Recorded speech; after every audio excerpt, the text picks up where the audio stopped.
me lo leen por fin porque no me deja eso, porque no me deja verlo, no deja ver el chat. ¿Y por qué se salió? Ahí sí. ¿Ya? Entonces, esto es transversal. Ya la fiebre es un síntoma cardinal de enfermedad en pacientes ya desde recién nacidos, desde la neo hasta pacientes geriátricos. No hay ninguna discriminación en ese sentido, la fiebre aparece con mayor o menor frecuencia dependiendo del rango etario, con intensidades variables dependiendo del rango etario también, pero de que está, está. ¿Ya? Y eso debe prender las alarmas muchas veces, sobre todo en adulto mayor. Un paciente adulto mayor ya per se le va a costar hacer fiebre, entonces un adulto mayor con fiebre, cuidado, ya puede ser algo que en una persona joven no sería lo mismo. Ya, entonces vamos a ir viendo en primer lugar las definiciones, la fiebre, lo que es, los tipos de fiebre y sus características. Después vamos a ver el proceso diagnóstico, anamnesis, examen físico y el manejo de los pacientes febriles. Y por otro lado, vamos a hablar de, a nivel de, como, de ejemplificación, las situaciones clínicas reales que ustedes se podrían encontrar. Entonces, partamos con las definiciones. En primer lugar, entonces, la fiebre va a ser una elevación anormal de la temperatura corporal, donde usualmente se toma con más de 36,9 axilar o 37,2 en cavidad oral. Y en general, la aparición de la fiebre es debido a distintas cosas. En general, uno puede encontrarlo, la típica, ¿no es cierto?, es la alteración debido a pirógenos endógenos inducidos por los pirógenos exógenos, que es lo que ustedes están viendo acá arriba. No sé si esto está tapando lo que yo estoy mostrando aquí. Ahí sí. Pero en general existen distintas sustancias donde usualmente las que vemos son parte de la pared bacteriana, por ejemplo, que van a ser los lipopolisacáridos, por ejemplo, que son agentes pirógenos exógenos, porque vienen desde afuera, y que van a activar ciertas células blancas que van a inducir la secreción entonces de pirógenos endógenos, donde acá hablamos de interleuquinas 1, 6, factor de necrosis tumoral, y eso entonces activa las famosas enzimas ciclooxigenasa, donde lo más importante es que en general la ciclooxigenasa tipo 1 es la que está de manera constitucional en nuestro cuerpo, basalmente produciendo distintos cosas, distintas citoquinas que mantienen una homeostasia del tono vascular. Mientras que cuando tenemos un proceso inducido, ¿no es cierto? Un proceso infeccioso o una inflamación por alguna alteración X que es no fisiológica, entonces ahí entra a actuar y se expresa en la mayoría de los tejidos la famosa ciclooxigenasa tipo 2, donde esta ciclooxigenasa tipo 2 es inducida, ya no es constitucional de nuestro cuerpo. Por lo tanto, lo que hace es que aumenta entonces la producción de estas citoquinas proinflamatorias. Y lo que termina pasando entonces es que principalmente la prostaglandina E2 como resultado de múltiples reacciones químicas desde la superficie endotelial, son desde este ácido araquidónico que es un lípido de membrana de nuestras células endoteliales, que es la que finalmente este fosfolípido se rompe y gracias a esta enzima y así empiezan a aparecer estos distintos marcadores donde la prostaglandina es la específica de la fiebre, la que no es la única, pero la que más induce los cuadros febriles y es específicamente la prostaglandina E2. Y eso va a ir por el torrente sanguíneo y va a llegar obviamente a todo nuestro cuerpo, pero particularmente la relevancia es cuando llega al sistema nervioso central, al diencéfalo, particularmente en el hipotálamo. Donde el hipotálamo lo que pasa es que van a haber receptores específicos para estos marcadores que van a hacer entonces que nuestro punto, ¿cómo se llama esto? Eh, Nuestro set point, ¿cómo se le llama de temperatura? O sea, lo que dice que nuestro cuerpo funciona a 36,5, por ejemplo, en mi cuerpo.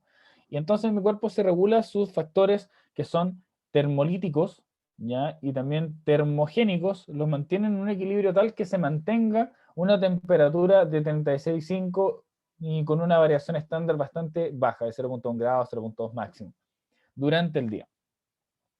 ¿Qué pasa con esto? Que cuando viene un desequilibrio entre los factores termolíticos y termogénicos, donde van a predominar ya sea una instancia en la cual aumenta los factores termogénicos, ya que serían, por ejemplo, el aumento de nuestro metabolismo basal por inducción de la prostaglandina, algo endógeno, o bien podemos también tener una disminución de nuestras propiedades termolíticas. ¿Qué significa esto? Que podemos tener una disminución de nuestros factores que van a hacer que nuestra temperatura se disipe. Sudoración, vasodilatación periférica, etc. Y lo que ustedes podrán ver en la mayoría de los cuadros febriles es que esto ya está solapado, donde tenemos ya sea primero una disminución o un intento de contrarreste de este aumento de los factores termogénicos, o bien encontramos también la disminución de estos factores termolíticos. Pero lo que uno más ve es el aumento de los termogénicos, aumento del metabolismo basal, el aumento de la frecuencia cardíaca, frecuencia respiratoria. De hecho, en general se habla que por cada, si no me acuerdo cuánto era, 0,2 si no me equivoco, grados centígrados sobre nuestra temperatura máxima normal, nosotros vamos a tener entonces un aumento de 10 latidos por minuto aproximadamente. Eso lo pueden buscar en sus libros, ahí sale más exacto. ¿Por qué es importante que ustedes sepan eso? Porque un paciente taquicárdico que me llegue, tiene que saber dónde viene esa taquicardia. Ya si yo veo que lo monitorizo, el paciente viene taquicárdico, taquipneico, tengo que saber de dónde viene, por qué está así, algo está compensando, ¿ya? Y en general lo que uno ve es que es la compensación de un metabolismo basal acelerado, es decir, finalmente la fiebre se produce por un aumento de estos factores termogénicos. Y lo que uno ve es que el paciente transpira, tiene una vasodilatación periférica, pero muchas veces vemos por distintos factores fisiopatológicos, van a darse cuenta que, por ejemplo, la vasodilatación periférica está bastante alterada en los pacientes febriles, sino que tienden a estar muy pálidos, ¿ya? No tienen este rubor característico que aparece en las etapas iniciales, pero luego que avanza la fiebre y entre más grados tengamos, más pálidos se ponen. Y eso es por toda una fisiopatología que van a ver en su momento, que no es algo que nos atinge acá a la, a la semiología. ¿Por qué le explico esto? Porque para que ustedes entiendan de cómo funciona la fiebre es a través de estos mecanismos. Y a estos mecanismos es lo que ustedes tienen que atacar. Y estos mecanismos son lo que ustedes tienen que observar semiológicamente en los pacientes. Ya aquí vemos una flechita de dónde actúan algunos AINE, los antipiréticos y también el paracetamol. Y hay que bloquear las COX. Otra cosa importante es que la fiebre, si bien es un indicador cardinal de enfermedad, igual que el dolor, la fiebre es inespecífico, o sea, no nos está diciendo necesariamente que es infección. Puede ser un proceso reumatológico, anafiláctico, puede ser incluso un daño nervioso que estemos con una hipertermia, etcétera, ¿ya? Entonces, no solamente apunta a un tipo de etiología de la enfermedad, sino que estamos hablando de que es un grupo de enfermedades que pueden estar provocando entonces este cuadro febril. ¿Me está troleando esto? Sí. Cuando hablamos de febrícula, por otro lado, esto no se ocupa en clínica, la verdad, pero en SEMI tienen que saberlo. Y es una elevación anormal de la temperatura, pero se toma como este lapso entre 37 y 37,5. ¿Ya? Un pequeño intervalo en el cual nosotros situamos este concepto de febrícula. Pero en general estas febrículas pueden ser por variaciones fisiológicas del cuerpo. La temperatura de nuestro cuerpo es variable entre la mañana y la noche. Eso lo tienen que saber. Y cada persona tiene sus variaciones independientes dentro de los rangos normales de temperatura, obviamente. Entonces vamos a tener fases de la fiebre. ¿Ya? ¿Por qué es importante saber la fase de la fiebre? Porque así ustedes pueden crear una historia natural de la enfermedad a través del cuadro febril, que ustedes tienen que hacer a través de la anamnesis. Entonces, en primer lugar, vamos a tener el aumento de la temperatura. ¿Cuándo empezó a sentirse acalorado? ¿Cuándo empezó a tener esta sensación febril el paciente? Que eso es lo que marca es el aumento del set point, ya que clínicamente se va a caracterizar más que por la sensación de aumento de temperatura, el paciente se siente lánguido, se siente con un malestar general, dice, no, como que me voy a fiebrar, como que me voy a gripar, como dicen ellos, ¿ya? Entonces eso es lo que caracteriza la primera parte. No siempre ellos van a escribir que se sienten acalorados como afiebrados propiamente tal. Eso uno lo tiende a ver ya en la fase 2 y fase 3. Entonces vamos a pasar a la fase 2, donde está la estabilización, donde vienen los factores que son compensatorios, donde el paciente se siente relativamente bien, pero uno le toma la temperatura y ya está entonces instaurada la fiebre objetivamente hablando, más que subjetivamente hablando, un periodo como de estabilización. Y luego de eso viene la defervescencia, que es la desaparición de la fiebre, ya sea por lisis, que es algo muy gradual, que puede ser en días, 2, 3 días, o por crisis, ya que eso significa que una caída en pocas horas. La lisis febril se caracteriza por ser una resolución del cuadro subyacente que estaba provocando la fiebre, mientras que las defervescencias, que son por crisis, usualmente ustedes tienen que atribuirlas a que son por un tratamiento farmacológico asociado, ¿ya? Porque eso, una fiebre normal no se pasa en un par de horas, ¿ya? Eso es por una inducción de algo externo que ustedes hicieron. La efervescencia de la fiebre es gradual y es de días, no estamos hablando solamente de horas. Entonces es importante preguntarle a los pacientes cuándo empezó a sentirse mal, si se tomó la temperatura o no, porque una cosa es que el paciente les diga, no, no, no, si tuve fiebre, pero ¿se tomó la temperatura? No. Eso no es fiebre objetivada, por lo tanto no les sirve, ¿ya? Ustedes tienen que, ¿cómo yo detallo eso en la historia clínica? ¿Cómo detallo eso en mi ficha? Eso se llama sensación febril, pero no necesariamente significa fiebre. Por lo tanto, cuando llega el paciente y me dice, no, tuve sensación febril, vayan a buscar un termómetro, se lo achantan en la axila y le toman la temperatura y ven si efectivamente entonces el paciente estaba febril o no. Eso es súper importante. El paciente puede estar simplemente acalorado por X razón. Entonces, después preguntarle cuánto se prolongó esto, ¿no es cierto? Por cuánto tiempo se sintió mal y cuándo se le pasó, si es que se le pasó y con qué se le pasa la fiebre. ¿Ya? ¿Por qué vamos a preguntar esto? Porque si es una fiebre que es reincidente, nosotros tenemos que clasificarla en unos tipos de patrón que vamos a ver más adelante, que nos van a indicar la posible etiología de esta fiebre.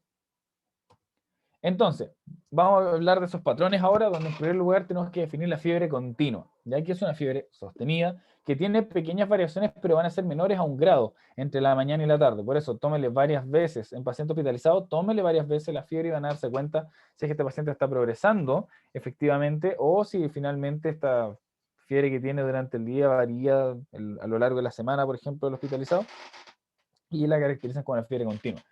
Las fiebres continuas se asocian generalmente a cuadros neumónicos, principalmente por patógenos típicos, como sería el neumococo, el hemófilus, entre otros. Y también se ven otro tipo de enfermedades que son menos comunes, como la fiebre tifoidea, ya en el periodo de estado, como se le llama a esa enfermedad. Pero eso lo van a ver en medicina interna. Pero sí es importante que ustedes sepan en qué consiste una fiebre continua y a qué se asocia. ¿Ya? Entonces, una fiebre continua es porque no cede la fiebre en ningún momento en un lapso de días y las variaciones de temperatura entre la mañana y la tarde o las distintas mediciones durante el día es menor a 1 grado Celsius. Por otro lado, tenemos la fiebre remitente, que es una fiebre sostenida, es decir, nunca se termina la fiebre, pero las variaciones que tiene durante el día pueden llegar a ser mayores de 1 grado, ¿ya? Y esto es súper importante porque eso es lo que lo caracteriza a diferencia de la continua, que aquí las variaciones son bastante más amplias, pero ojo, no se pasa la fiebre. Eso es el concepto de fiebre intermitente que vamos a ver más adelante. Entonces, la fiebre remitente siempre es fiebre, solo que con variaciones amplias, más amplias que la continua. Y en general, la mayoría de los cuadros van a tener esta curva. ¿Por qué? Porque la mayoría de los pacientes, durante su estado, digamos que ellos, no sé, pues, hacen cama, se ponen ropa más liviana, se ponen aparte de eso pañitos fríos o pañitos tibios, nunca le pongan paños fríos ni hielo, póngales paños tibios, ¿no? Y o toman algún fármaco, pero no les cede la fiebre totalmente, entonces en general todos esos factores que van a ir alterando la historia de la fiebre se van a ver representadas principalmente en fiebres remitentes, es lo más típico que ustedes van a ver. Ahora, cuando hablamos de las fiebres recurrentes, aquí es donde vienen las cosas importantes, porque aquí es donde tenemos fiebres que pueden ser alternantes en días como incluso en semanas, ¿ya? Donde aquí vamos a hablar, por ejemplo, de la fiebre de Spell-Epstein, ya que es típico de cuadros eh, eh, neoplásicos o cuadros oncológicos, se caracterizan por esta fiebre y en realidad se caracteriza principalmente por neoplasias hematolinfáticas, ¿ya? Como el caso de los linfomas. Ellos tienden a tener fiebres, cuadros febriles autolimitados por un tiempo y puede pasar harto, puede pasar una semana, más de una semana sin fiebre y luego vuelven a tener estos episodios. Y estos episodios de fiebre tienden a ser remitentes entre sí, ¿ya? O sea, son discontinuos, pero tienen cuadros de fiebres remitentes principalmente entre medio, pero incluso pueden llegar a ser continuos. Pero a lo que voy y lo que ustedes tienen que buscar es que cuadros donde la fiebre acaba entre medio de estas como crisis de fiebre, ¿ya? No estas, o más bien estas exacerbaciones, más bien esa es la palabra correcta de fiebre. Eso no sé si tiene alguna duda. Nico, yo tengo una duda. En el hospital, es que como nos han dicho como varios rangos de temperatura normales, ¿cuándo se considera que, por ejemplo, en tu práctica, cuándo se considera que es fiebre y cuándo no? 37 para arriba fiebre, Ya. así es. Nada más complejo que eso. 37 para arriba fiebre y punto. Eso es como va a venir el práctico. Igual van a preguntar para aclararlo de la realidad, cómo es en el empirismo, digamos. Otra cosa Claro, relevante, ¿sí? ¿Alguien tiene una duda? sí, si estás hablando de 37 grados de temperatura axilar, Mm, sí, axilar. Sí, nunca se toma en otro lado. Raro, muy raro. En pediatría se utiliza más la vía rectal, pero a la oral ya no se ocupa. Eso. Ya. Ahora, ¿cuándo aparecen estos cuadros tan raros? Recuerden, neoplasias, entonces siempre es importante cuando tiene estos cuadros febriles donde tú, no, yo tuve fiebre hace tiempo, pero se pasó sola, y ahora volví a tener fiebre, no sé por qué. Raro. Y ojo, recuerden que estos lapsos son largos, o sea, estamos hablando no de día, de un día 24 horas sin fiebre, estamos hablando de días en plural, o semanas, ¿sí? Entre más largo esté, como que más apunta a una neo, ¿ya? Pero en general lo que uno ve es la de arriba, ¿ya? Que es la que uno tiene como recurrente en lapsos de días. Y lo que uno ve en esto es cuando hablamos de brucelosis, la malaria, ya las infecciones por borrelia aquí no se ven prácticamente, pero sí la brucelosis la pueden llegar a encontrar en pacientes rurales y la malaria en viajeros, ¿ya? Principalmente en viajeros. Casos endémicos acá en Chile no tenemos, afortunadamente. Ahora, la fiebre intermitente, esta es una fiebre característicamente que tiene variaciones amplias que tienden a ser independientes, que sean de menos o de más de 1 grado, es porque salen de la fiebre y vuelven dentro de los mismos días, ¿ya? Dentro del mismo día van a tener estas variaciones.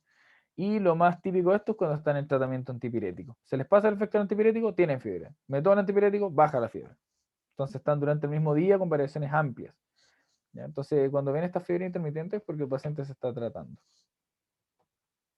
Ahora, existe esta fiebre en aguja, en espiga o la fiebre séptica, que es una fiebre intermitente, pero que tiene variaciones extremadamente amplias, ¿ya? Donde estamos hablando de variaciones de más de 2 grados, generalmente entre el pic y la parte y la de efervescencia, donde puede salir de la fiebre como puede mantenerse sobre la fiebre. Y obviamente, como ya les contaba, es en cuadros sépticos graves, principalmente en pacientes más jóvenes. Los pacientes adultos mayores es raro que hagan fiebre de este tipo.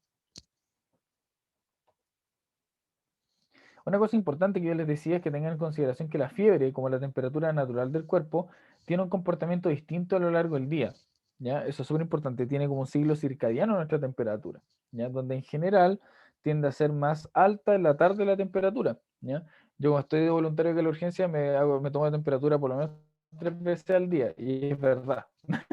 En la mañana generalmente tengo 36,3. Es muy típico, en la mañana 36,3, almuerzo 36,3 y como a esta hora ya empezó a tener 36,6, sí, ya, pero en general se hace lo mismo, ¿ya? Porque independiente que está alterada la temperatura, también tiene este ciclo circadiano.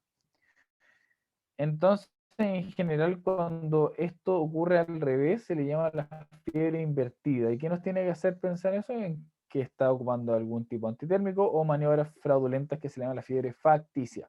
Por ejemplo, que es típico que se describe que agarran cuando ustedes no lo están viendo, agarran el termómetro y lo ponen en la luz, así como en la ampolleta, en la lámpara, al lado, por ejemplo, y lo calientan. Entonces ahí hay que tener ojo con eso. Otra cosa importante también de la fiebre es el comienzo, ¿ya? Es el tema de la temporalidad. Si es que fue insidioso, si fue brusco, súbito es muy raro, ¿ya? Y por eso es importante porque cuando tienen fiebres de comienzo brusco, que es, por ejemplo, ayer no tenía fiebre y hoy día de golpe te empiezas a sentir muy mal. Así como que en la mañana incluso yo estaba bien y ahora en la tarde, noche me empecé a sentir mal. Así eso es como más brusco. Mientras que las fiebres más insidiosas son fiebres que no, que de ayer como que venía sintiendo mal, pero no tenía fiebre, pero ya me sentía mal. Y hoy día me tomé la temperatura y tenía un poquito de fiebre, está con 37,1, qué sé yo. Y así, eso es como un comienzo más insidioso, ¿se dan cuenta? Pero es como algo, no es como algo fijo, ya para que ustedes así delimiten eso. Pero sí con algo como es como una cachativa, digamos, una tincada de cuándo es algo más brusco, cuándo es algo más insidioso. Dos hasta acá.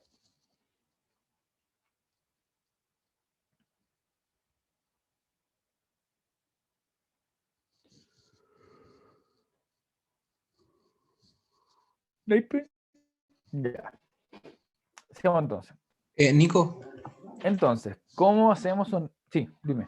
yo he llegado con una duda, pero no es una duda como de la materia, no lo leí en el Goich ni nada, pero siempre lo escucho como de los viejitos que hablan de la terciana. ¿Qué, qué entidad semiológica Ah, ya. es una terciana? Las tercianas son calofríos, ¿ya? Descríbalas como Mm. calofríos, aunque si ponen terciana nadie los va a retar, ¿ya? Pero las tercianas generalmente en la jerga popular se utiliza que son como calofríos muy fuertes, ¿ya? Y muy prolongados, esas son como las tercianas, ¿ya? Que andan como muy tiritones.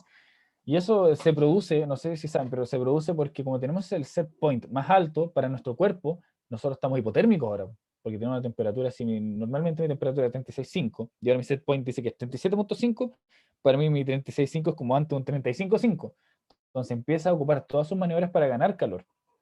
Y las tercianas, o los calofríos, van a ser estos temblores, ¿no es cierto? Que van a hacer que, son contracciones espasmódicas de muchos grupos musculares que van a hacer que se produzca calor al aumentar su metabolismo. Y por esa razón, entonces uno siente frío en un principio de la fiebre, siente que está como, que solamente tiene la cabeza caliente o el pecho caliente, pero los brazos, las manos, te las tienen en la, si se dan cuenta, por esa razón. ¿Ya? Entonces, es un tema como netamente de sensaciones, porque a veces las personas vienen y dicen, no, pero si tú no estás helado y tú sentís que está helado entero, eso es como la típica del comienzo de la fiebre. ¿Se entiende? Sí, sí, se entiende. Lo preguntaba porque de repente he escuchado gente que lo relacionaba como con la fiebre en sí, como periodos de fiebre. Sí, sí, de hecho sí se relaciona, efectivamente se relaciona. Sí, ya. Por si lo escucho de repente así como que me dice que tuvo una terciana. Para Sí, es que no te van a cachar. decir, tuve una terciana, te van a decir, tenía tercianas en Tenía plural, tercianas. porque Ah, no ya. tienen... Sí. Está hasta con tercianas tenés eso, porque está brígida. Ya, ¿Ya? ya. Gracias. Muchas gracias. De nada. Ya. Entonces, la anamnesis es importante porque la fiebre es la sensación febril es un síntoma, ¿no es cierto?, que los guía hacia tomar la temperatura y la fiebre termina siendo entonces un signo, ¿ya? Porque ustedes lo midieron a través del termómetro. Entonces, primero el síntoma. ¿Cuánto dura, cuánto ha durado el síntoma? ¿Cuánta fiebre tuvo, si es que se la midió? Los síntomas acompañantes, súper importante. ¿Por qué es importante saber los síntomas acompañantes de la fiebre? Por ejemplo, un paciente que llega con fiebre, con diarrea, a que llega un paciente con fiebre y con expectoración. A un paciente que llega con fiebre y dolor de cabeza. ¿Por qué es distinto?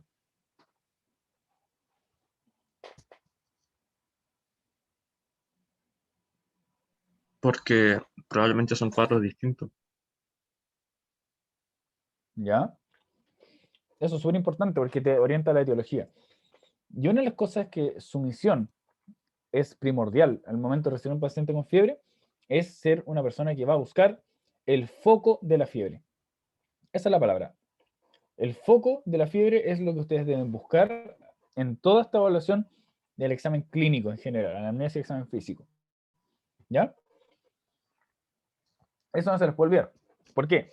Porque si ustedes tienen una fiebre sin foco, tenemos un problema. Y hay que hacer un amplio estudio. Y en general no son cosas muy bonitas. Entonces siempre hay que buscar el foco.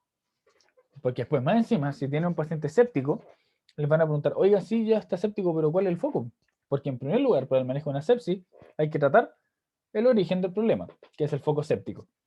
Entonces, es súper común en adultos mayores diabéticos que tienen focos sépticos pulmonares, focos sépticos digestivos, focos sépticos cutáneos, ¿ya? Que eso es lo que ustedes tienen que buscar el tratamiento para, y también el foco te dice el patógeno, porque si es de origen gastrointestinal, buscáis principalmente enterobacterias, estoy buscando gram negativos, bacilos gram negativos, ¿no es cierto?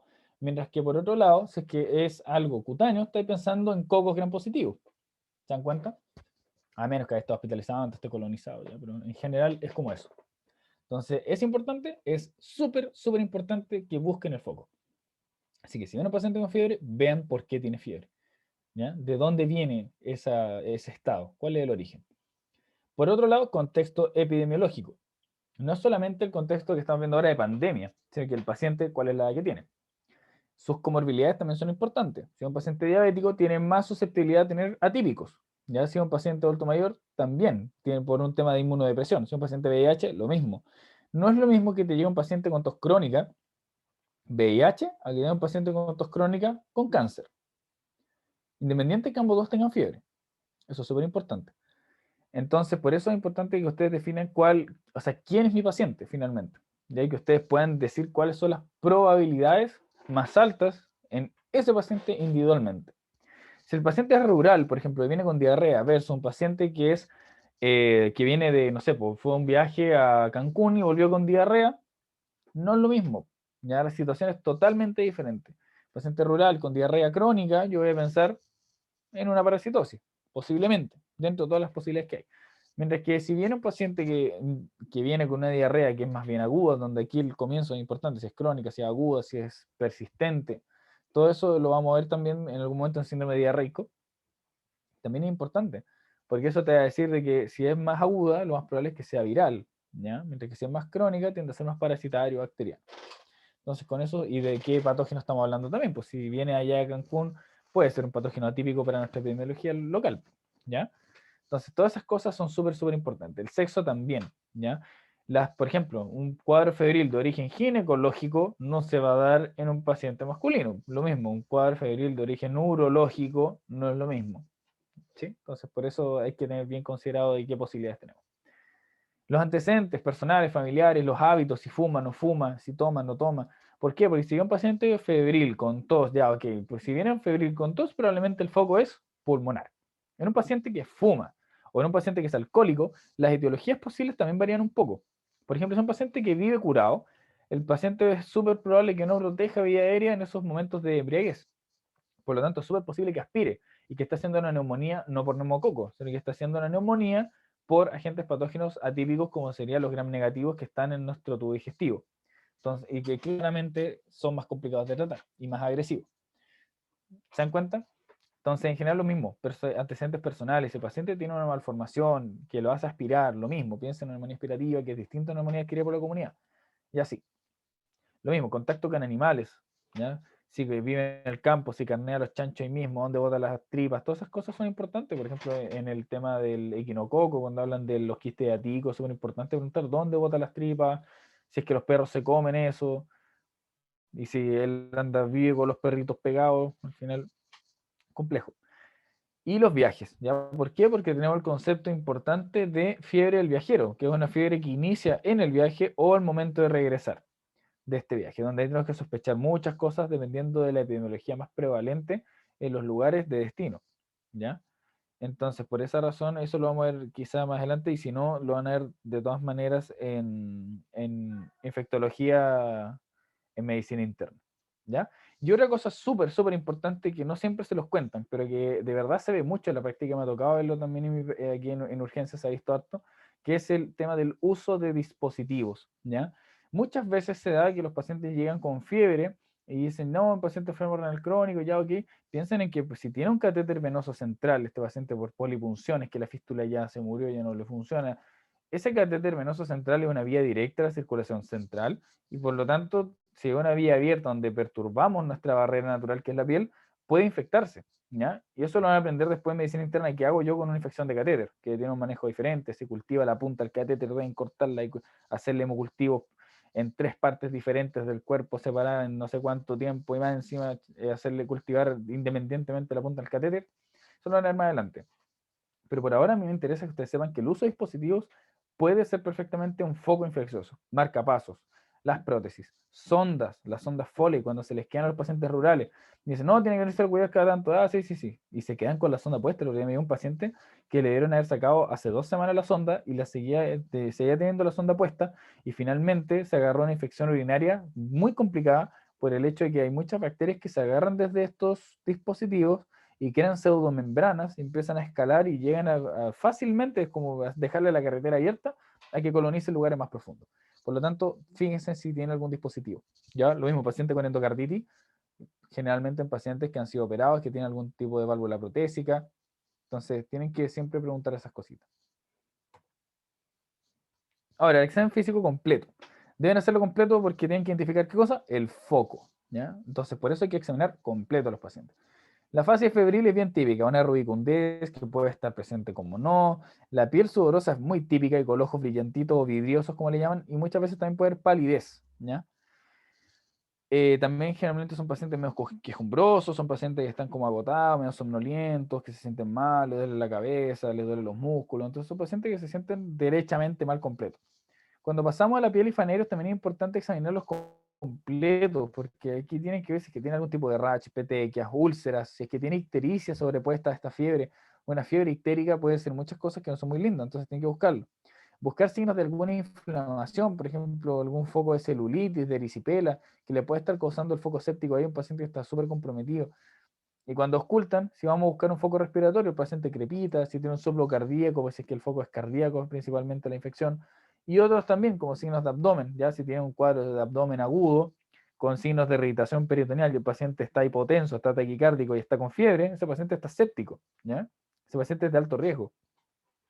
Buscar visceromegalias, porque algunos parásitos causan obstrucciones que dilatan, hacen estos hilios hilios mecánicos, artritis, también estos aumentos de volumen, la artritis séptica, que pueden darse muchas veces en concomitancia con endocarditis bacteriana, porque por vía hematógena viajan hasta las articulaciones, signos meningios que lamento decirles que están en solo un 25% de los pacientes, con suerte, 20% de los pacientes, estos clásicos signos meningios de Brudzinski, por ejemplo, la rigidez nucal, todas esas cosas es algo que no siempre se ve. Generalmente el paciente con meningitis llega con dolor de cabeza, llega febril y a veces puede estar un poco comprometido de conciencia, ¿ya?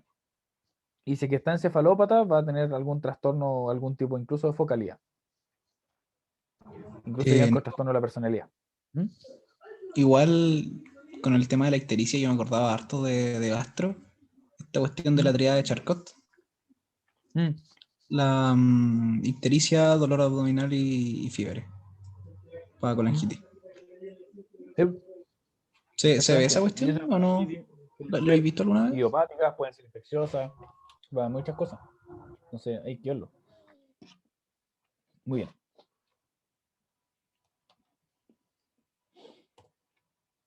Banderas rojas, estos son importantes. Si tengo un paciente febril con las siguientes cosas que le voy a nombrar, ese paciente debe quedarse ahí y deben estudiarlo muy bien para descartar distintas cosas que vamos a ver. Un paciente que tiene fiebre más signos meningios, lesiones cutáneas que van a pensar el paciente está embolizando, es típico de los pacientes que están sépticos, que hacen algo que se llama el mottling. Ya quiero se lo voy a dejar como tarea para la casa. Anótelo, mottling con doble T. Y es un score, ¿ya? Que lo van a tener que utilizar tarde o temprano para los pacientes sépticos. El mottling te habla principalmente de embolizaciones en los pequeños vasos, ¿ya? Y empiezan a motearse enteros, pues eso es mottling. Y empiezan a tener manchitas moradas, los dedos, por ejemplo, los agentes con endocarditis, en el tórax, en el abdomen, y a medida que van teniendo mayor compromiso, desde lo más central hacia lo más periférico, son pacientes que están con un peor pronóstico, ¿ya? Y eso pasa porque crean trombos intravasculares a raíz de esta misma infección que es altamente trombogénica muchas veces, ¿ya? Por ejemplo, ¿quién hace eso? El meningococo, por ejemplo, se caracteriza por hacer ese tipo de cosas, ¿ya? Los pacientes empiezan a motear.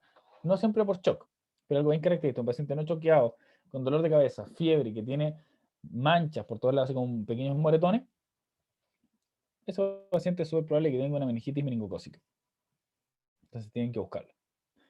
¿Sí? Entonces, y esos pacientes son complicados porque hay que hacerle profilaxia a la familia y toda la cuestión, así que esto es un cacho. Entonces, paciente que tenga sospecha de meningitis es una bandera roja. Ese paciente tiene que quedarse, tiene que estudiarse y tiene que tratarse.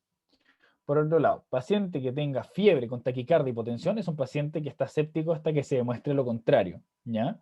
¿Por qué? Porque hay que descartar un shock séptico, ¿ya? Si ese paciente está choqueado, ese paciente, si es que se va al hospital por X razón, ese paciente se va a morir, ¿ya? Tengo un paciente que tiene que estar ahí listo para la reanimación, principalmente se hace primero con cristaloide y en caso de necesitarlo, pasamos de sepsia a un shock séptico por la necesidad de drogas vasoactivas. Y en general también hay que descartar, o sea, si está taquicárdico y hipotenso, o sea, eso es un paciente que tiene inestabilidad hemodinámica y es un paciente que tiene riesgo vital por definición. Por lo tanto, de todas maneras, bandera roja, independiente de la fiebre o no.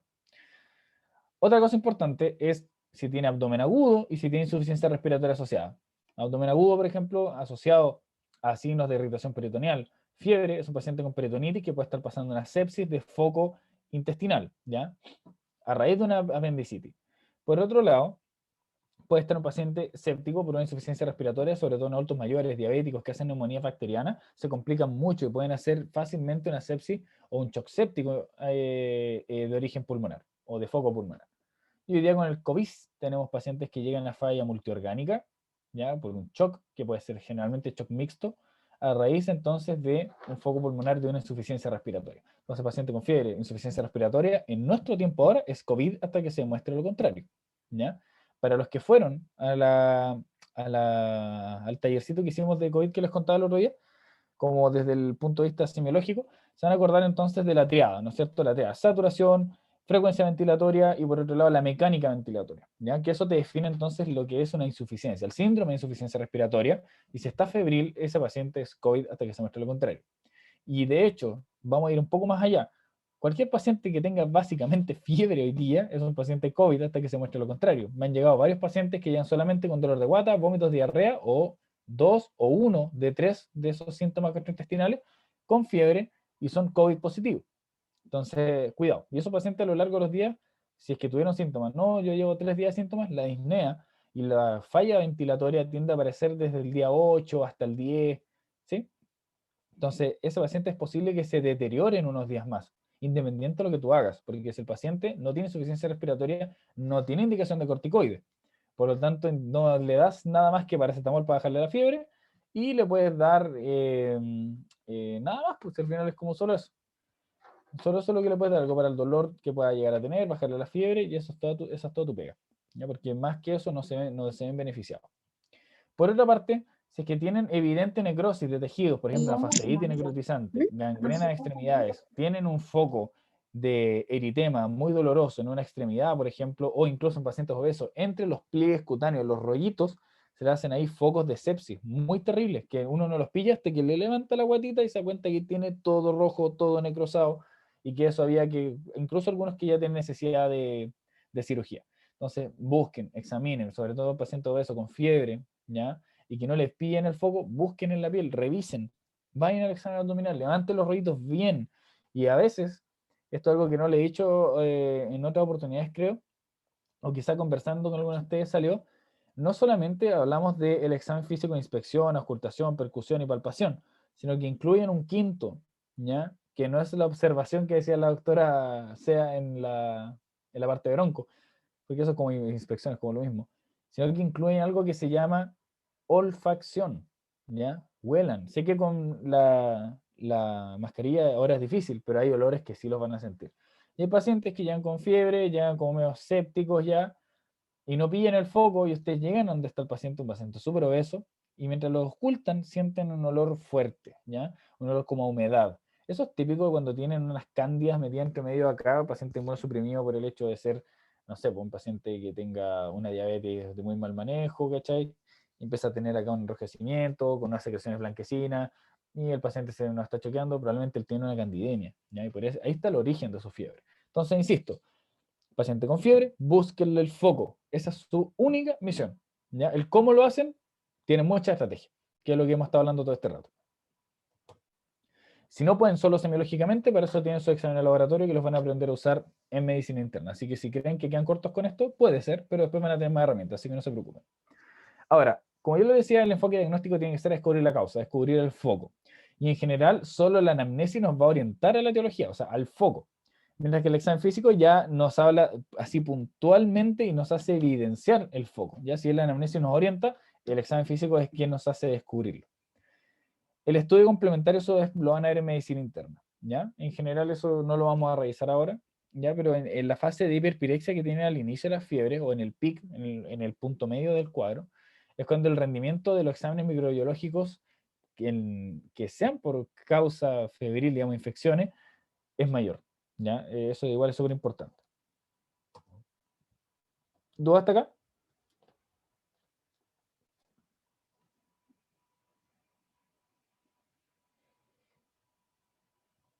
¿No?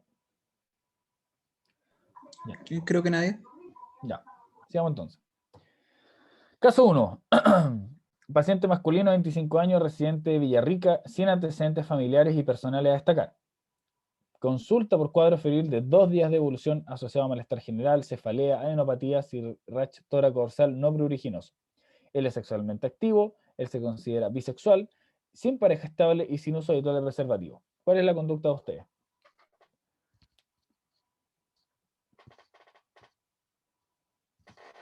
Yo pediría un test de VIH. ¿Ya? ¿Por qué? Por las conductas de riesgo y por la... tuvimos una clase de VIH hoy día y no me acuerdo del nombre, pero pusieron una imagen parecida a esa. Ya. ¿Le hizo el doctor Oñat? Sí, Qué gran clase. Eso es una buena clase. Espero que le haya gustado. Ya, efectivamente.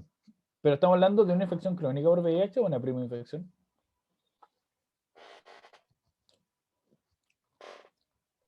Yo creo que primera, porque está desarrollando fiebre por primera vez. Habría que averiguarlo. Ya, en general esto se ve la prima infección. ¿Ya? Para que sepan. El rex cutáneo, la fiebre. El síndrome de retroviral agudo es por prima infección. Por definición. Vamos al caso 2. Paciente femenino de 72 años con antecedentes de hipertensión, diabetes tipo 2, dislipidemia y fue hospitalizada en la UCI hace 2 meses por un accidente isquémico de la arteria cerebral media. Actualmente de alta hace una semana. Consulta por cuadro febril de 3 días de evolución, de fiebre moderada, 37,8 promedio, compromiso del estado general, desorientación y su cuidadora refiere orina turbia de muy mal olor. ¿Cuál es la conducta? Es un paciente que está secuelado, ¿ya? Habla muy poco, está un poco conectado con el medio.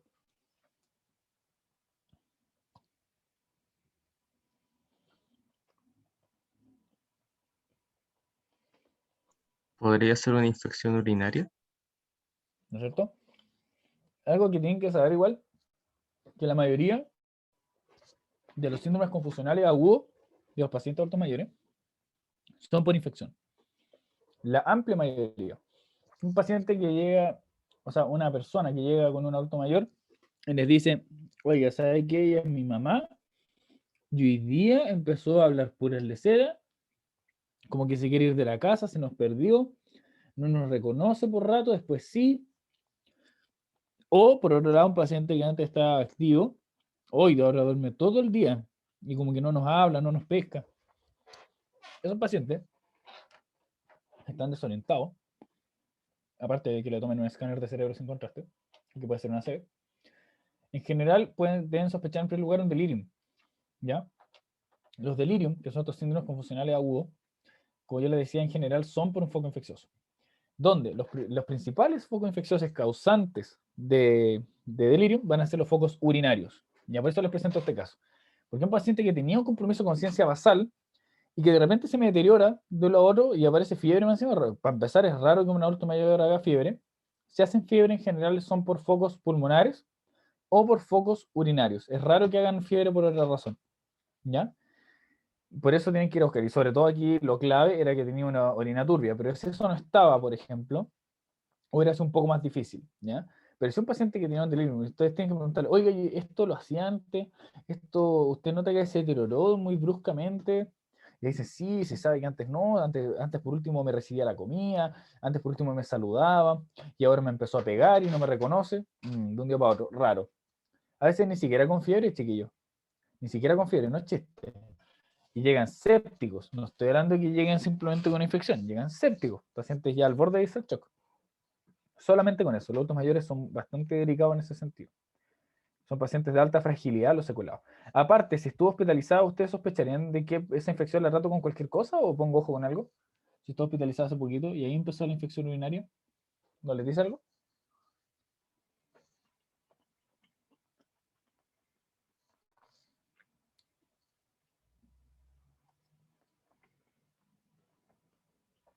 ¿Verdad que la infección se la agarró por el hospital?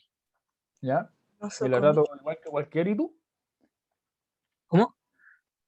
¿La voy a tratar igual que cualquier infección urinaria? Infección urinaria, ITU, lo mismo. No, porque o sea, tengo entendido que las infecciones de la atención hospitalaria son como más Pero, peligrosas. ¿por qué? O sea, es que igual el hospital tiene como decir, un ambiente más séptico, entonces van a estar bacterias más resistentes presentes en el... Eso, hay más posibilidad de resistencia. Por lo tanto, a esta paciente le van a pedir un examen de orina, ¿no es cierto? Yo creo que es como Sí. lo mínimo, ¿ya? Como que vayamos explorando un poquito medicina interna. Y aparte, ¿qué le van a pedir? Un urocultivo.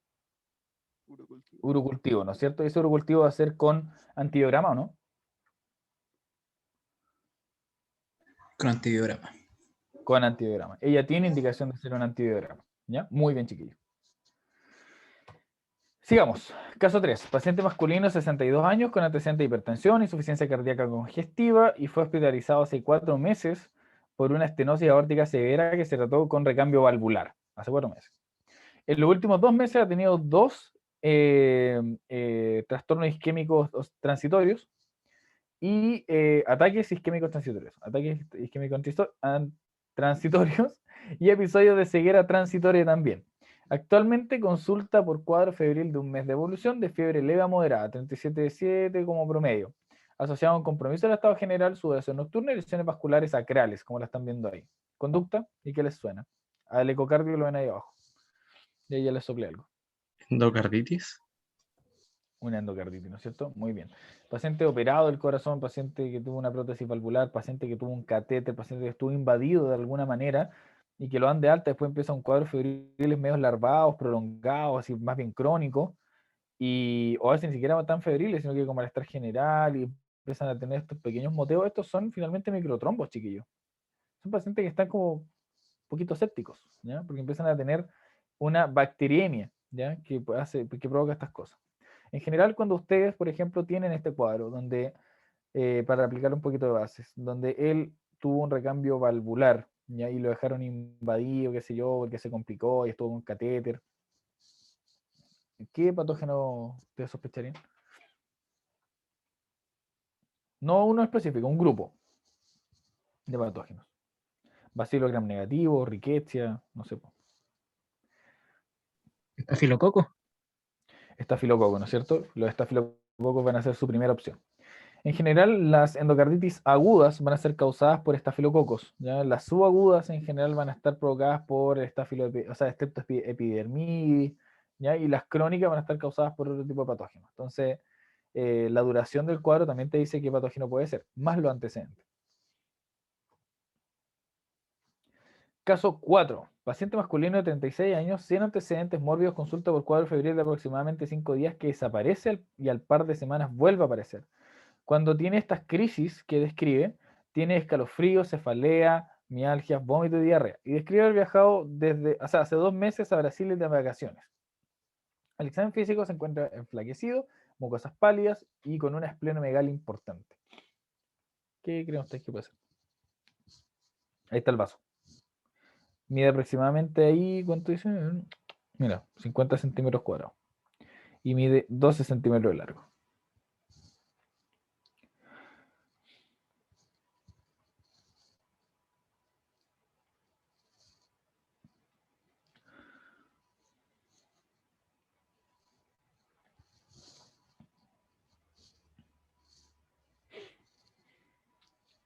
Primero, ¿qué tipo de fiebre es esa? Continua, Recurrente. recurrente, ¿no es cierto? ¿Y vuelven días o semanas? Días. Ya. Y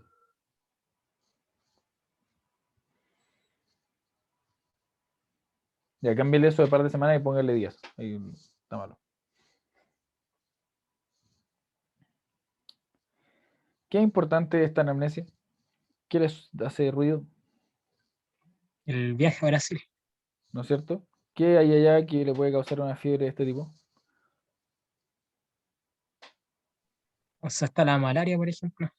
¿No es cierto? La malaria. Entonces, esto lo van a ver en medicina interna, yo lo sé, pero en pacientes que tengan este tipo de cosas, como pasar si puede ser malaria, pregúntele si es que cuando tiene fiebre, aparte se pone amarillo, porque es muy cuático. Eso es muy típico de la malaria, que cuando tiene los cuadros febriles, que son bien fuertes, puede llegar a casi 40 grados y después baja en un par de días, y en ese periodo se ponen amarillos, después se les pasa. Cuando no tienen fiebre, no están amarillos.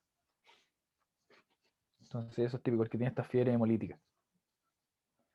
Así que por eso, ¿ya? Es posible que tenga una malaria. Aparte por la esplenomegalia también apunta a eso. Caso 5. Paciente femenino, 58 años, proveniente de una comunidad mapuche sin controles médicos previos. Consulta por cuadro febril de 2 semanas de evolución asociada a tos seca, abundante, compromiso del estado general, baja de peso, sudoración nocturna, sexualmente activa, sin uso preservativo. Conducta. Ahí ve la radiografía de tórax.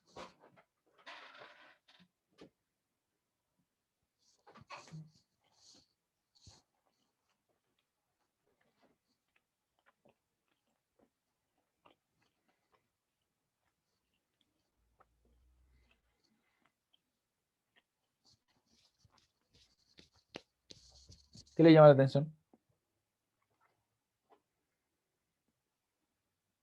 O sea, como esas condensaciones que están como en la trama ¿Cómo se ve esa vascular, condensación? ¿Cómo la describirías tú? como una redistribución de la trama vascular. No. No, eso no es la redistribución de la trama.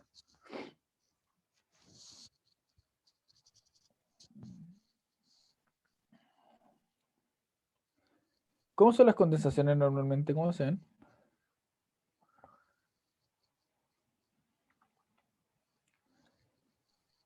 O sea, se ven como más blancas en el Blanco, ¿no es cierto? radio. Ujú. Pero relativamente regulares. Generalmente se limitan a un lóbulo, ¿no es cierto? Ujú. Mira eso. Está como más disperso, ¿no? Es Toda como, dispersa. ¿Y te das cuenta que tiene algo ahí entre medio? Aparte. no sé si es como una línea. ¿Cómo? Tiene como una bolita ahí en medio, más oscurita. Ya esa bolita es de algo sólido, algo menos denso que algo sólido. Pareciera que tiene Eh, aire. menos denso. Aire, ¿no es cierto, Cami? Muy bien. Mira esto. Eso, chiquillos, se llama cavitación. ¿Ya? No podemos decir que una cavitación, así que, sí, es una cavitación. O sea, uno con experiencia ya puede decir si tiene pinta de cavitación. Entonces acá hay un escáner y hay los objetivos. ¿Ya? El escáner te hace decir si es una cavitación. Tiene una condensación periférica, ya con un infiltrado bien característico. Está justamente acá en la porción media del pulmón. Y ahí tenemos entonces, justamente ahí en el intertanto, esta cavitación. Es una paciente relativamente joven, ya llegando a la parte más mayor, pero un adulto no. Es mapuche y no tiene controles médicos previos, así que no sabemos nada, y no tiene mayor antecedente. Tiene un cuadro febril de 2 semanas de evolución. Mira, harta tos seca, abundante.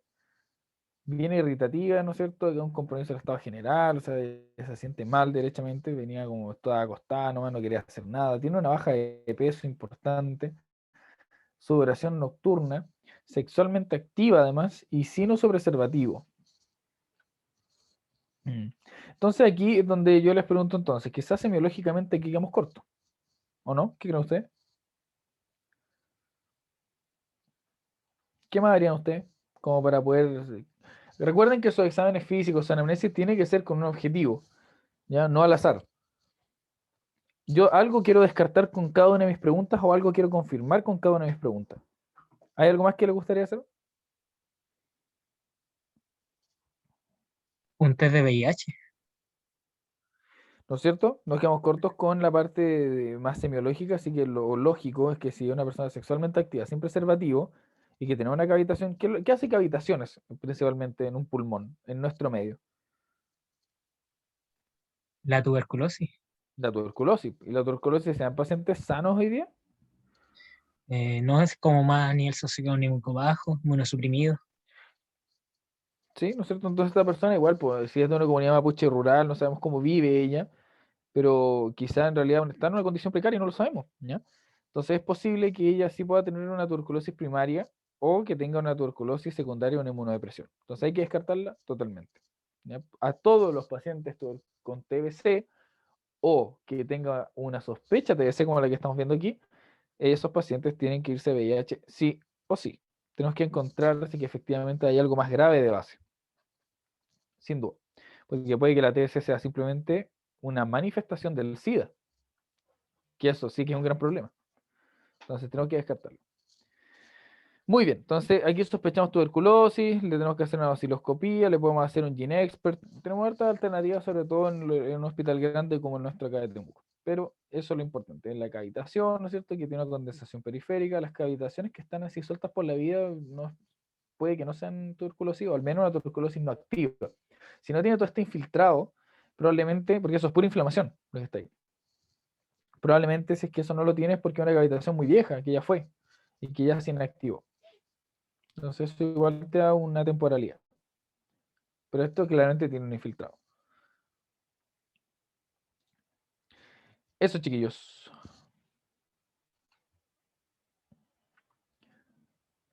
Pero hoy día les traje un caso súper interesante que tiene que ver con esto, pero nos vamos a alejar un poquito de lo de lo más típico. Ya nos vamos a ir a la parte más rara y quiero contárselo porque semiológicamente fue la clave. Ya, o sea, la semiología aquí fue la clave, me llegó el turno anoche. Fue un caso súper complejo, que al momento yo quedé colgadísimo. Yo no sabía qué cresta hacer con la paciente. Así que les voy a compartir. Primero les voy a contar una historia, ya después yo les voy a compartir algunos exámenes. ¿Les parece? Sí, Sí, Nico. Sí. Ya. Les tinca que aquí les doy dos opciones. Les doy una opción que es que yo actúe y otra opción es que yo les doy la historia más rápido y que ustedes me digan simplemente su sospecha.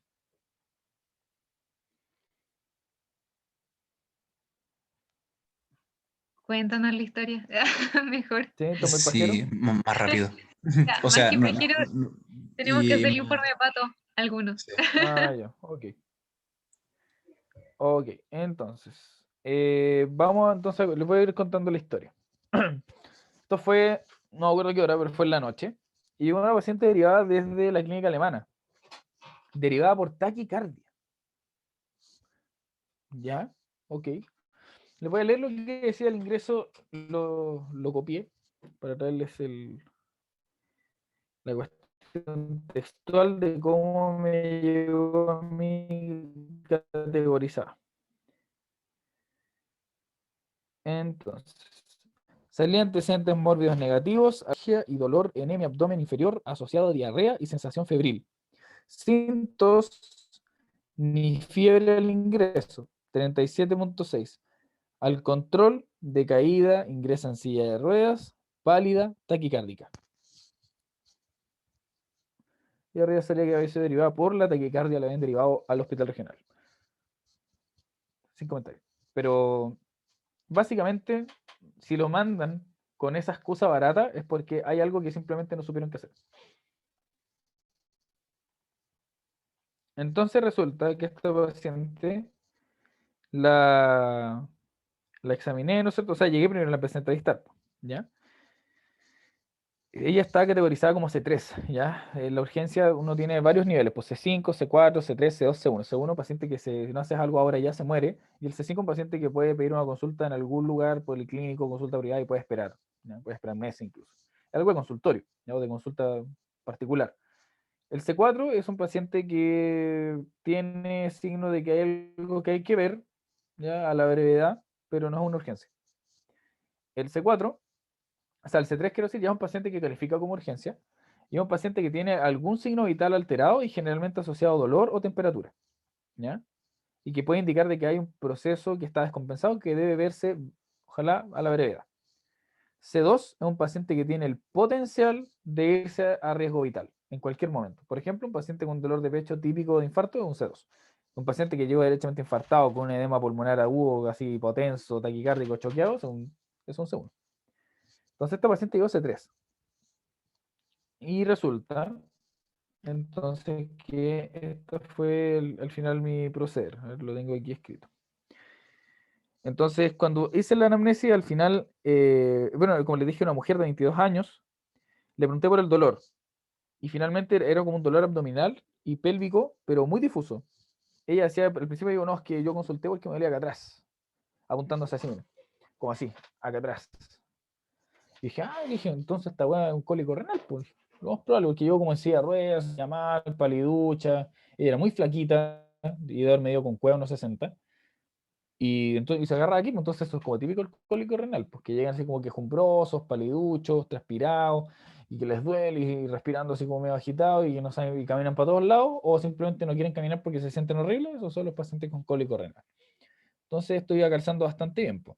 Entonces le pregunté inmediatamente por síntomas urinarios, los cuales negó absolutamente todos. Entonces ahí me tuve que ir por otro lado. Y fue el examen físico abdominal, donde empecé a hacer la palpación superficial y no tenía grandes molestias, a lo más en el epigastrio un poco.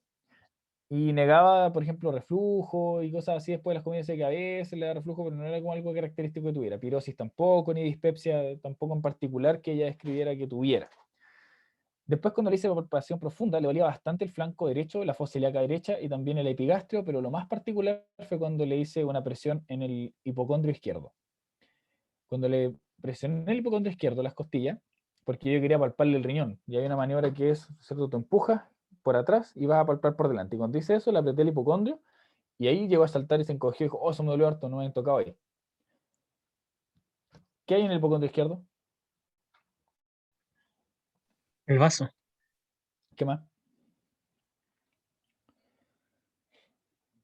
La cola del El, páncreas. La cola del páncreas, bien, ¿qué más? el ángulo del colon Ya, ¿no es cierto? izquierdo. El ángulo esplénico, ¿no es cierto? O el ángulo izquierdo, bien, súper. Entonces hay varias cosas que pueden doler ahí. ¿Qué le preguntarían? Más, si estamos evaluando ya esa parte abdominal.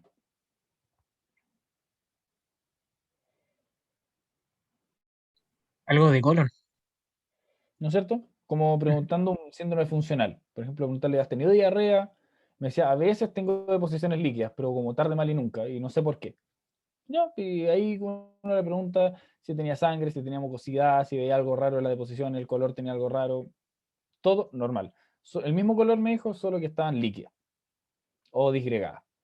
Pero no era algo continuo, era algo que aparecía de vez en cuando. No me pudo decir así como cada cuánto, pero me decía, puta, al menos no sé, una vez cada 2 semanas, por ejemplo, en serio. Una vez cada 3 semanas. O sea, algo como, ya no le di mayor relevancia. Lo mismo, no tenía náusea ni vómito en ningún momento. Y después, del momento que le examiné el dolor lumbar, ella dijo, no, es que me duele acá. Y ahí bajó la mano y en realidad le dolió donde tenía la punta de los dedos y la mano se la ponía como así para abajo. Y finalmente ella apuntaba a la parte como casi sacrocoxigia, o sea, quiere decir sacroiliaca. Ya la moví para el lado y le dolía estar en una posición donde se elonga el piriforme. Entonces, yo le pregunté si tenía una irradiación característica. Y me decía que no tenía ninguna irradiación. Entonces me alejó un poco de la compresión del nervio isquiático. Le hice palpación del piriforme, no le dolía, o muy poco. Me dijo, no, si ese no es mi dolor. Ya. Entonces la di vuelta de nuevo, la oculté con cardiopulmonar normal, en todos los campos, ni crépito, ni nada. Los ruidos hidroaéreos del abdomen, todo bien, no palpaba ningún tipo de masa. Ella tenía buena tonicidad muscular, sí, porque decía que antes hacía deporte, ¿ya? Que se dedicaba a correr y qué sé yo, pero ahora que estaba como más hecha. Entonces le pregunté si es que ella había notado. No, Sonia después, no le voy a arreglar eso todavía. Entonces, por eso, hasta ahí, ¿ustedes qué piensan? Hasta ahí.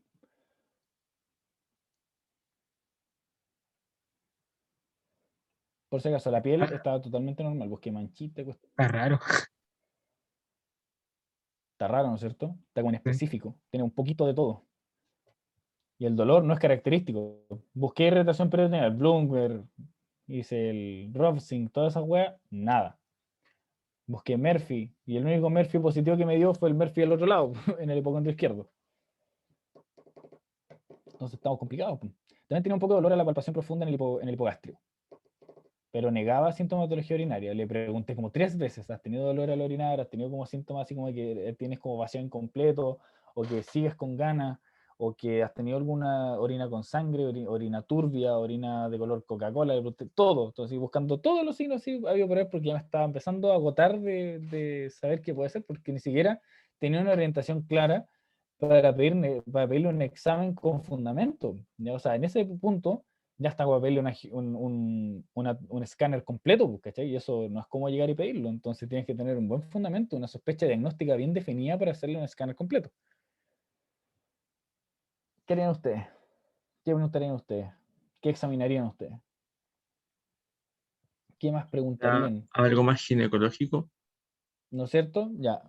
Algo ginecológico, ella tenía ningún tipo de flujo normal, tenía pareja sexual hace 2 años la misma. Le pregunté si es que era realmente la misma y que no se preocupara. Le dije, soy de tu edad, no te voy a juzgar. Uno a veces se manda embarrada, pero es súper importante para saber si es que tienes algo más que no lo sospecho a causa de una historia que no es compatible. Me dijo que me juraba que no había sido infiel. Le dije, ¿y él te ha sido infiel? Me dijo que yo sepa no. Y fue como, ya. Y disculpa que te lo pregunte así, que sé yo, le hice como toda la introducción para que no fuera tan fuerte, pero y le expliqué por qué había que saberlo. Me lo negó, negó, negó. Y había tenido 2 abortos espontáneos a sus 22 años, ¿no? Desde los 18 tuvo uno, casi llegando a los 19 años tuvo, y después a los 20, casi llegando a los 21, tuvo otro aborto espontáneo. Ella tiene 22 actualmente y cumple 23 este año. ¿Qué más? Con esa historia, ¿le harían algo más? Fecha de última regla. Ya, fecha última regla, me dijo que había tenido la regla hace 2 semanas y que no tiene ninguna alteración, ni del flujo, ni de los dolores, ni nada, ni la regularidad, todo está bien. Porque ella ocupa anticonceptivos inyectables mensuales. O cada 3 meses.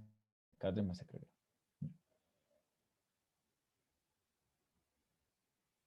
Sí, yo que hasta el pico, mucho rato.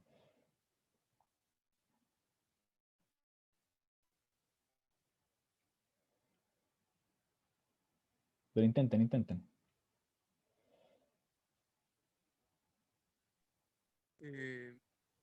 ¿Pensarían algún tipo de anemia? ¿Mm? ¿Algún tipo de anemia por los abortos?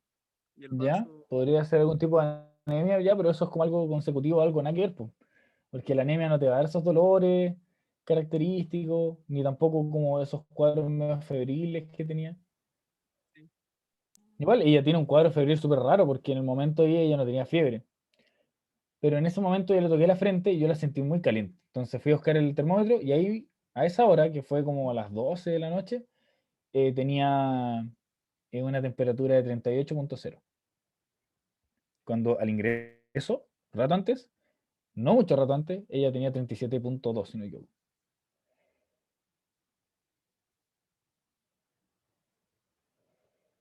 Y se sentía derechamente mal. Ella tomaba una posición antiálgica muy característica que era ponerse en posición fetal. Todo el rato. Decía que le dolía en las piernas tiradas. Y yo dije, quizá tiene una irritación peritoneal, signo del psoas, no sé. Me fui a buscar. No, nada.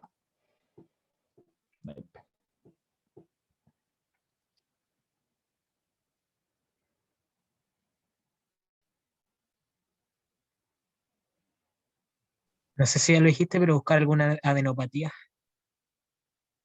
Ya. ¿Dónde va a buscar? en o sea, en el ligamento inguinal, en Ya. el cuello. Mira, precisamente lo que acabas de decir fue mi decisión. Buscar adenopatías. Básicamente examinarla completa. Busqué adenopatías cervicales, submandibulares, las cuales están presentes, están muy prominentes, de aproximadamente 1,5 cm, así como al ojo, de una consistencia gomosa, un poco dolorosas, no eran como tan dolorosas, así como que, como ha tocado con alguna amigdalitis que les duele caleta, aquí no, no tanto. Y estaban móviles, no estaban adheridas a planos profundos. Yo las tomaba y las podía mover, pero cuando yo las apretaba mucho, como que le molestaba, pero no era algo muy fuerte. Tenía cervicales, submandibulares y tenía de todo el grupo anterior, acá delante del esternocleido. Retroauriculares, por ejemplo, y occipitales, no, no, yo no le palpé al menos. Pero le dolía harto como el cuello, cuando la tomaba estaba como delicada, así como, "Ay, pa", como que se quejaba.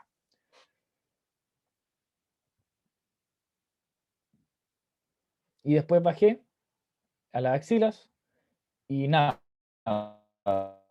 tampoco. Y palpé bien profundo, güey, caleta en las axilas para tratar de buscar la cuestión, nada.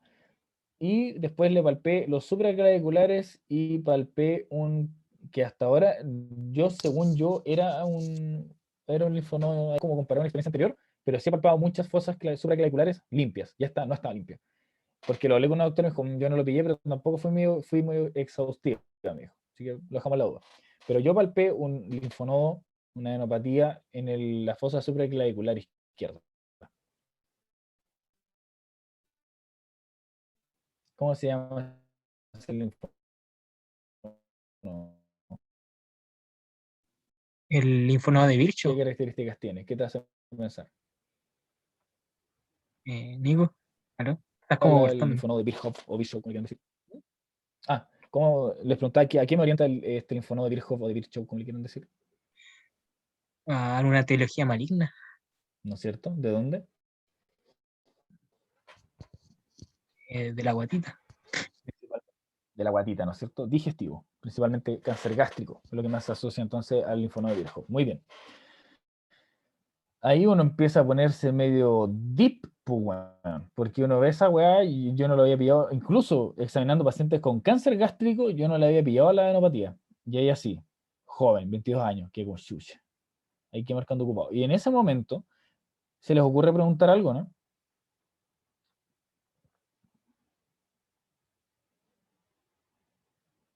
Ahí me separó la antenita. Dije, tengo que preguntar estas cosas. Antecedentes familiares, ¿no? Eso, sí, de cáncer. Ya, sí, antecedentes familiares, bien. Le pregunté si es que tenía antecedentes de alguna enfermedad primero, así como amplio. Reumatológica, le pregunté así grupo por grupo, y no, solamente, ni siquiera de cáncer, solamente antecedentes de cardiópatas por el lado materno. Su abuela había muerto por un infarto, que se descompensó mal y murió. Su mamá está sana, su padre igual está sano, son los dos súper jóvenes, tienen como peri 40 años. No viven con ella y había solo con su hermano en el campo, para allá, para Niágara, para los que conocen acá Temuco, para las casas, para el Cerro con un bueno. Y eso nomás, po. ¿Qué más preguntan? Es choro el caso, es muy choro. Cuando ve la respuesta se le raja. Baja de peso. Muy bien. Cuando hablamos de sospecha maligna, independiente de la edad del paciente, tiene que preguntar algo que se llama síntomas B. ¿Lo han escuchado? Yo al menos no. No. ¿No? Ya, Dale, ahora los van a Agustín. aprender, porque los van a pasar en onco, pero los tienen que saber, en serio. Porque se los van a preguntar en el hospital, como si ya lo supieran. Los síntomas B constituyen entonces un grupo de síntomas asociados a etiología maligna, que son la baja de peso insensible mayor a un 10% en 6 meses. ¿Ya? Pero en general es raro consignar eso. Pero si tiene una baja de peso, así como, no sé, pues peri 5 kilos en un mes, y sin que haya hecho como el intento consciente de bajar de peso, raro, ¿no es cierto? No es como, puta, el metabolismo va bueno, raro. De hecho, precisamente, metabolismo muy acelerado, por algo. Otro punto importante es fiebre nocturna y matutina o sudoración nocturna, ¿ya? Esas son cosas súper importantes que tienen que preguntar cuando tiene un paciente con sospecha de cáncer, ¿ya?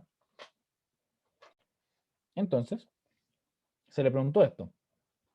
Me dijo, sí, bajé 4 kilos el último mes porque empecé a hacer una dieta en la cual no consumo grasas porque tengo dislipidemia. Y no que no tenía antecedentes mórbidos, ni que como chucha, ni dislipidemia. Tomé un hemogluco, estaba bien, no tenía tampoco diabetes ni nada así como que se le pudiera asociar. ¿Ya? Y tenía una baja de peso 4 kilos en el último mes. Le pregunté por fiebre nocturna, me dijo que no. Le dije, pero estás, o sudoración nocturna, me dijo que tampoco. Entonces yo le dije, oye, pero tú, que tenía que aclarar si eso existía o no. Entonces, para que cachen lo importante que es hablar con los pacientes y insistir con algunas preguntas y hacerlas de distinta manera. Y ahí le pregunté, oye, pero tú no notas que despiertas y estás como mojando mucho la sábana. Y me dijo, oh, sí, estoy despertando súper mojantera así cuando hace como un par de meses, me dijo, como un mes atrás, que empecé a hacer eso todos los días. ¿Cachan para dónde hablamos, para dónde va la micro, no? Nico, ¿y por qué pasa eso? No tengo idea. Lo de la fiebre no tengo puta idea. Pero la baja de peso es porque piensan que tiene como una guagua dentro que come, que come, que come, que come, que crece, que crece, que crece. Si es que efectivamente es un cáncer. ¿Cachai? Entonces claramente va a bajar de peso. Como un super parásito. Pero la fiebre no tengo idea por qué. Ya. Ahora, cuando tenemos eso, yo seguí examinando y ya iba ya que estaba cachando para dónde iba la cosa. Y hice una palpación abdominal un poco más profunda y ahí derechamente le dolió harto, con esa palpación bien profunda. Pero ahí no sabía si era porque en realidad está haciendo una palpación profunda y todo, y fui a buscar la aorta. Y no le dolía harto, harto. Pero me llamó la atención que se quejó harto comparado con las otras veces. Bajé a la región inguinal y me dijo, sí, igual tengo unos porotos acá. Me los mostró y eran visibles así. Tú mirabas la ingle y tenía ahí levantado un linfonodo y tú lo tocabas y tenía un linfonodo más o menos de este porte, inguinal. Y tenía los grupos profundos y superficiales comprometidos. Dolorosos, no mucho, sí, levemente sensibles, gomosos, no adheridos a planos profundos. Entonces, cuando uno ya ve eso, que tiene anopatías por todos lados, y tiene un dolor abdominal profundo, ¿qué puede dolerle así como profundo en el abdomen? Que no le dolió cuando hice una palpación superficial, profunda, y una muy profunda. Que le dolió, me decía, me duele adentro, porque dije, ¿te dolió la guatita? Así como, ¿te dolió mi mano que te estoy poniendo? No, me duele todo adentro. Con todo lo otro que vimos, ¿qué más hay ahí atrás que se pueda condecir con ese dolor, esa molestia?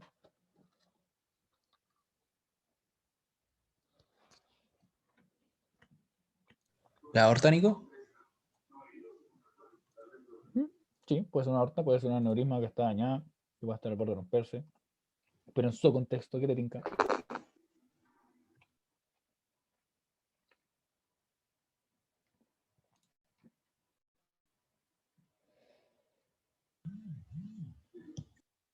¿Qué creen que puede ser?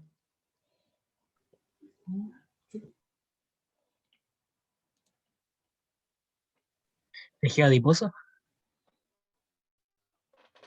¿No se le ocurre? ¿Los ovarios qué tan profundos hay que tocarlos o para Así que por su vele, que... así como están en los ovarios no los tocas. Ya. Los ovarios están en la pelvis verdadera. Así que es imposible llegar por el abdomen.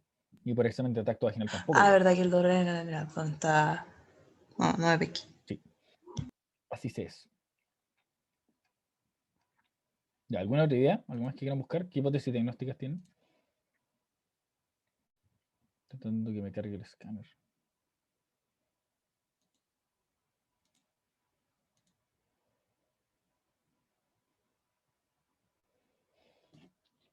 Algo de ¿Qué los más riñones. preguntarían? ¿Mm?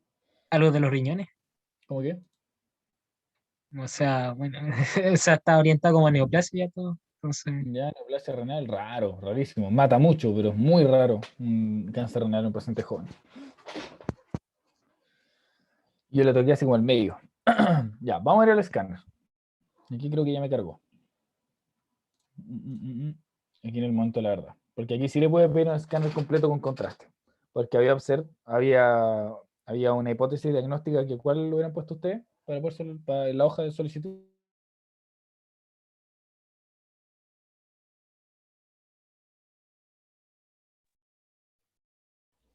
Nico, te pegaste. Ah, no, ahí está. Perdón. ¿Hubieran puesto qué cosa en la hoja de solicitud? ¿Qué hipótesis diagnóstica?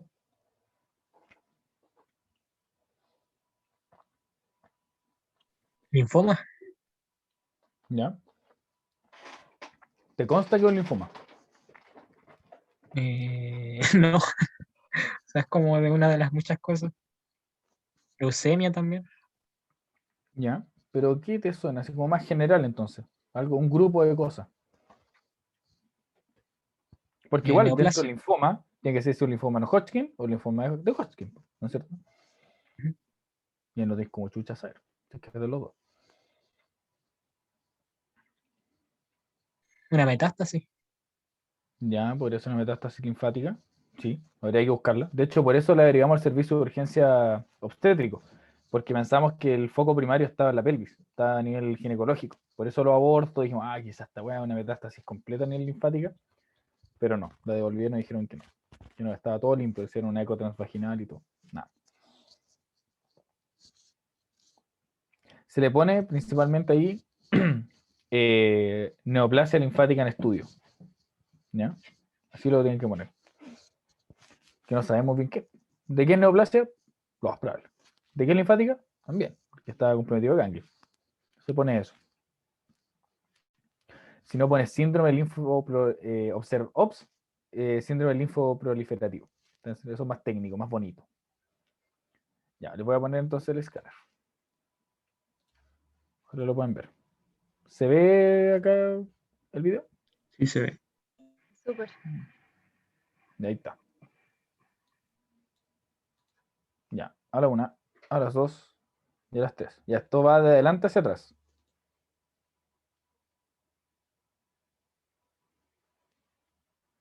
Ya, primero, hígado, colon e intestinos. Fíjate ahí el vaso, mira el tamaño. Mira cómo crece el vaso. Fíjense ahí. Vaso, vaso, vaso. Hígado, vesícula. Mira la pared del estómago. Está gruesa, debería ser mucho más delgada. Y empezamos a ver unos pequeños porotos ahí.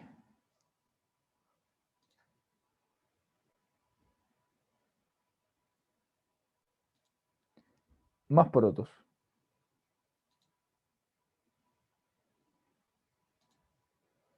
porotos everywhere. Oye, Nico, en el hígado se ven como unas manchas blancas. Sí, pueden haber lesiones además, sin duda. Mira eso. ¿Ven eso? ¿Ven todos esos linfonodos? Eso no debería ser visible de esa manera. Mica. Están todos los linfonodos mesentéricos extremadamente notorios. Muy, muy, muy inflamados. Aquí medimos el vaso y medía 16 centímetros. Casi como el hígado, fíjense. Fíjense, ya muy delgadita. Creo que aquí ya se notan los ganglios inguinales.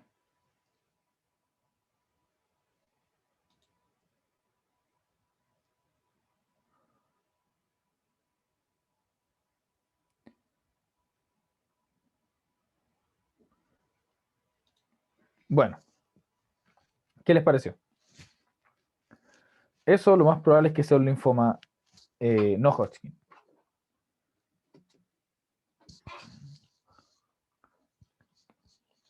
El linfoma de Hodgkin tiende a comprometer los mediastinales. Ella no tenía eso. Entonces, ¿cuál es la moraleja de todo esto? Preguntar más que la mierda y examinar completo. Independiente de donde estén.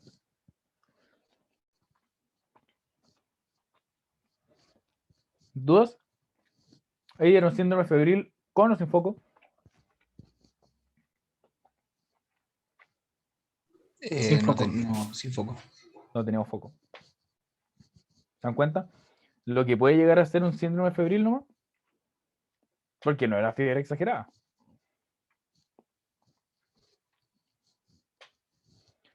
Bueno, ella recibió una muy mala noticia el día de hoy, de la mañana, de la madrugada.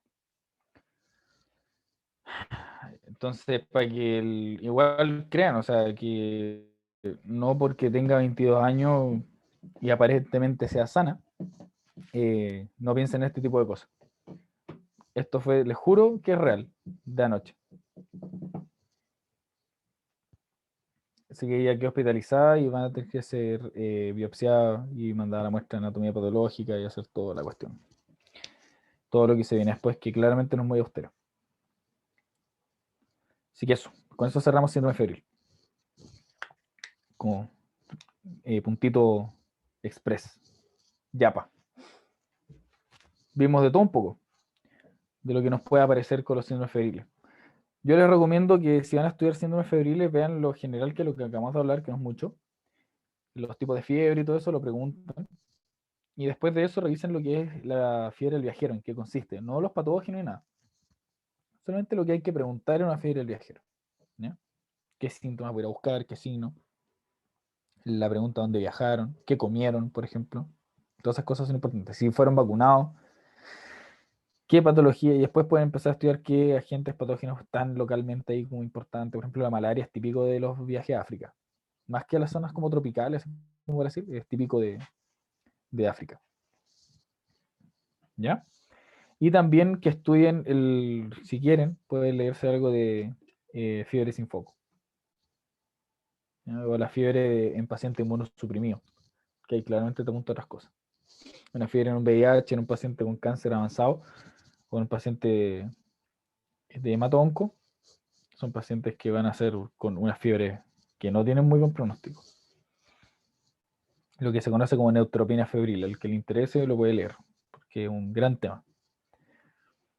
Neutropenia febril. Eso, chicos. ¿Dudas? Yo no tengo ninguna duda, pero quería avisarles a los chicos por si no han revisado el chat que revisen el chat porque envié la encuesta de satisfacción de la actividad de hoy, así que para que la contesten, porfis. Está bien. Yo tengo una duda, Nico. Ya. No sé si tienen alguna duda, algo que se le haya quedado al tintero, alguna acotación. Yo. Eh, Mi duda es que cuando estás con un paciente y te toca un caso más complicado como este, eh, ¿qué haces mientras piensas qué podría hacer? Porque no te puedes quedar ahí pensando en silencio, ¿no? Sí. Yo ahí en esos ratos me quedaba mirando y me preguntaba qué pasaba. Y le decía, no, que la verdad me pillaste, tengo que pensar cosas menos comunes. O algo se me está escapando, le decía. Eso le dije cuando estaba pensando en qué hacer antes de examinarle los ganglios, antes de saber que tenía neuropatías por todos lados. Y eso. Pero en general los pacientes no te preguntan tanto. Como que si tú les decís, no, estaba pensando, estaba acordando algunas cosas. O sea, le decís, pero eso de decirle, hoy quizá un cáncer, no, pues bueno, no voy a decir esa weá hasta que esté confirmado. Al final, cuando ya teníamos la imagen, la doctora habló con ella y le dijo que tenía, que se iba a tener que quedar hospitalizada y le explicó el porqué, de que tiene que estudiarse porque tiene unas imágenes sugerentes de un cáncer linfático, que es lo conocido como linfoma. No sabemos qué tipo, por lo tanto no sabemos cómo tratarlo, así que te tienes que estudiar y te tienes que quedar aquí. ¿Cachai? Y la chica dijo como, ah, ya, me quedo así. Yo quedé como, entonces hay veces que los pacientes no le toman el peso de lo que tienen tampoco, ¿ah? O hay un factor de negación igual importante en el estrés postraumático que puede estar ahí presente. ¿Ya? Por eso hay que vigilar harto. Yo en general me quedé ahí mirando de cómo estaba ella y todo, y ella como que decidió dormir. Como que lo único que atinó por lo que lo que la observé, lo que atinó a quedarse dormida y se quedó ahí tranquila, ¿no? Pero sí se bajoneó, se notó que le afectó, pues, obviamente. Yo prefiero hablar con ella, por ejemplo, para el tema de la hospitalización, de sus pertenencias y todo eso, güey. Y estaba harto más bajoneado, ¿verdad? Como más fría, menos expresiva y todo eso.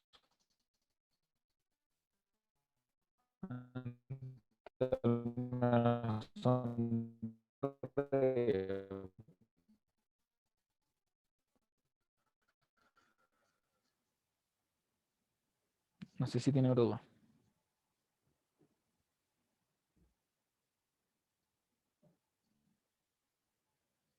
Al menos yo no, pero muchísimas gracias, Nico, por el taller y por compartirnos el Bueno, a caso ustedes por venir. que está brígido. Gracias, porque es Ah, como ¿para qué? una gran aproximación a lo que todavía no podemos ver ni nada, así que muchas gracias. Yo quedé mal pico porque cuando fuimos a la Sí, clase de, todavía todo lo que ella practica nunca he visto algo así. cuando tuvimos la clase de síndrome Preguntaba, febril, uno ve vimos como, policoronal, los se como la guarda. pucha, perdón, No, dale, no. que se me pegó, O sea, creo que igual. te pegaste. Ya. Que cuando tuvimos la clase de síndrome febril vimos súper poquito, entonces fue muy por encima y ahora estoy como, wow, qué wea pasó. Estuvo bacán, o sea, no, La no es fiebre bacán lo que le descendente. pasó, pero bacán poder Último tener la tiempo. oportunidad de saber de esto.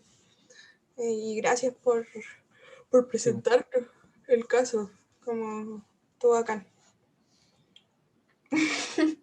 Sí, no hay problema. Por eso traté de rescatarlo al tiro y grabar. Me quedé hasta un poco más tarde grabando el escáner para dárselo ya. Y ahí para mostrárselo igual a mis compañeros porque era un caso que hay que recordar, digamos. Esas imágenes. Cuando entren al hospital traten de buscar casos choros y coméntelo con sus compañeros porque así le aportan un poquito también de experiencia que ellos no tuvieron y que ustedes tuvieron la suerte de tener. ¿Ya? Porque esas imágenes de verdad, ese escáner ustedes no lo van a ver muy seguido. De verdad no lo he visto nunca. Nunca, nunca en escáner así tan grotesco en cuanto a enopatías. Y ahora también, pues yo no le he tomado tanto como el peso de examinar tanto la enopatía. Por primera vez me tocó examinar así como todas las características de la enopatía, de la consistencia, el tema de adherencia a planos profundos, si es doloroso o no, si está como afiebrado, todas esas cosas.